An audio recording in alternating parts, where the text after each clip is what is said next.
God's grace. This is Purposeful with Chi. I want to read actually a Bible verse, Romans 12. I'm going to read it from verse 18 to 21. So please just follow me as I read. If possible, on your own part, live at peace with everyone. Friends, do not avenge yourself. Instead, leave room for his wrath. For it is written, vengeance belongs to me. I'll repay, says the Lord. But if your enemy is hungry, feed him. If he's thirsty, give him something to drink. For in so doing, you will be heaping fiery coals on his head. Do not be conquered by evil, but conquer evil with good. It's like one of the most difficult Bible verses, because it talks about revenge. It talks about leaving your vengeance for God. But most times we don't. We always like, this thing this person did to me, I must revenge. Nothing God, there's nothing anybody can say, and even to me, we are humans, we have blood and water running through our veins. But the thing here is that God is telling somebody this morning that we should leave the vengeance for him, because it belongs to God.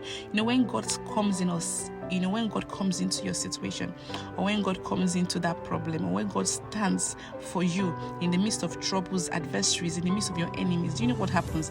If you leave it for God, God makes a perfection. When you said in verse 20, it says, but if your enemy is hungry, feed him. Like who does that? If your enemy is hungry, feed him. If he's thirsty, give him something to drink. For in so doing, you will be heaping fiery coals on his head.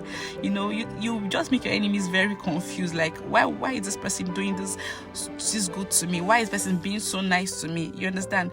So the Bible is telling someone this morning that we should leave the vengeance for God. Most of us have been hurt, like you cannot even, there's this anger raging inside of you, like, I must do this. Like, why would this person do this to me? I must avenge. I must revenge. Not anybody told me I must revenge. We are humans.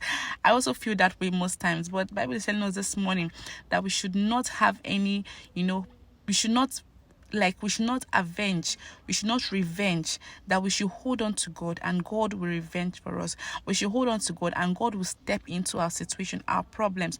We should hold on to us and God will speak for us even in the midst of troubles. It's not to avenge, that we should leave everything to God.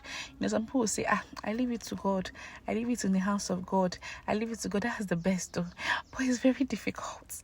It is very difficult. But the Bible is telling us this morning that we should leave everything to God. Would you do that? Or are you still holding on to that vengeance, or saying, I must revenge? Are you still holding on to it? But the Bible is telling us that we should leave it to God. When our enemies are hungry, we should feed them. When they are thirsty, we should give them water to drink. It will confuse them, and God will stand in the gap in your situation, in your life. And I pray for you this morning, whatsoever you're feeling, if you're feeling bad, you're feeling down, you're feeling like, the enemies have tried and you already know, but you want to avenge, you want to revenge yourself. I'm just praying this morning that God will give you the heart, God will give you the mind, and God will give you the spirit to listen to his word and wait unto him. God bless you this morning and have a wonderful, wonderful day. I remain Chichi, and God bless you.